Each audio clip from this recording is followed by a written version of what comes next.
एक वस्तु का अंकित मूल्य उसके क्रय मूल्य से 50% ज़्यादा है। यदि विक्रय मूल्य और अंकित मूल्य दोनों को 20% बढ़ा दिया जाता है तो लाभ डबल हो जाता है। यदि शुरुआत में अंकित मूल्य 300 रुपये हो तो शुरुआत का विक्रय मूल्य ज्ञात करें। ठीक है, आपने ट्राई कर लिया होगा, अगर नहीं किया है तो आ जाओ बात करते हैं। देखो, मुझे क्या बोला गया है सवाल में कि जो प्रॉफिट है वो डबल हो जाता है। तो मेरा जो प्रॉफिट है वो किस बात पे डिपेंड करेगा कि मैंने वस्तु को कितने रुपए में बेचा है, उस बात पे डिपेंड करेगा। ठीक है, भाई विक्रय मूल्य पर ही डिपेंड करेगा ना, लाभ ज़्यादा होगा कम होगा। अंकित मूल्य से मुझे क्या मतलब है? अंकित मूल्य चाहे कितना ही हो, जो हमारा प्रॉफिट है वो किस बात पे डिपेंड करेगा? विक्रय मूल्य पे। ठीक है, तो आपने कहा सर हमने विक्रय मूल्य को 20% बढ़ाया है। ठीक है, जो हमारा विक्रय मूल्य है SP, इसको हमने 20% बढ़ा दिया। 20% का मतलब कितना होता है? 1/5। तो 5 पे आपने 1 बढ़ाया तो कितना हो गया भाई? 6 हो गया। ठीक है, और जो आपका प्रॉफिट है, प्रॉफिट को आपने कितना बढ़ा दिया? डबल हो गया। अगर पहले 1 था तो बाद में कितना हो गया? 2। ठीक है, अब जितना विक्रय मूल्य बढ़ेगा उतना ही तो प्रॉफिट बढ़ेगा ना। ये बात समझ आ रही है? आपने कहा सर विक्रय मूल्य तो 1 बढ़ा है और प्रॉफिट भी 1 बढ़ा है, तो 1 की वैल्यू कितनी है? 1। तो यहाँ मैं लिख देता हूँ 1 की वैल्यू कितनी है भाई? 1 है। और हमारा जो प्रॉफिट था वो पहले कितना था? 1। तो यहाँ पे पहले प्रॉफिट कितना था? 1, और इस 1 की वैल्यू कितनी आ जाएगी? 1 आ जाएगी।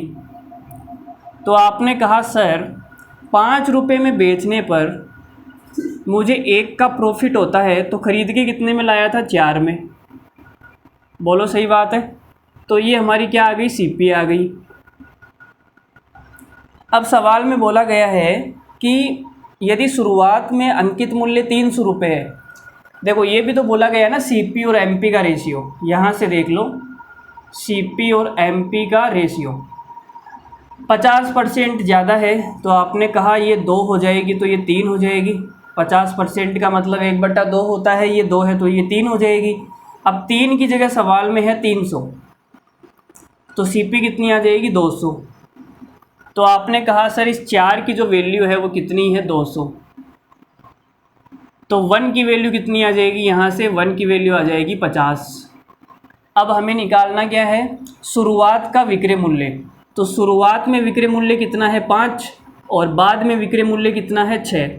तो हमें 5 की वैल्यू निकालनी है। 1 की वैल्यू 50 है, तो 5 की वैल्यू कितनी आ जाएगी? 250। बस यही हमारा सवाल का आंसर है। लल्लू ही सवाल था, कुछ भी नहीं था सवाल के अंदर, हल्का सा दिमाग लगाना था बस। कुछ बच्चे तो इसी बात में घूम रहे होंगे कि सर अंकित मूल्य को 20% बढ़ा दिया। बस इस बात से पता नहीं, ये बात तो ऐसी दी हुई है आपको घुमाने के लिए। ठीक है, इसका कोई मतलब नहीं है। अंकित मूल्य को चाहे वो कितना ही बढ़ाए, हमें कोई मतलब नहीं है। अगर लाभ डबल हो रहा है तो हमारा फोकस होगा केवल विक्रय मूल्य पे, कि विक्रय मूल्य कितना कम और कितना ज़्यादा हो रहा है। ठीक है, तो चलो आपको समझ आ गया होगा। अगर नहीं आया है तो कोई बात नहीं, वीडियो को दोबारा से देख लेना। वीडियो का मतलब यही होता है कि आप दोबारा से देख सकते हो अगर आपको नहीं समझ आया तो। ठीक है, तो बाय बाय, धन्यवाद, thank you very much, good night, love you all, take care, मस्त रहिए, हंसते रहिए, खेलते रहिए बढ़िया से, बाय।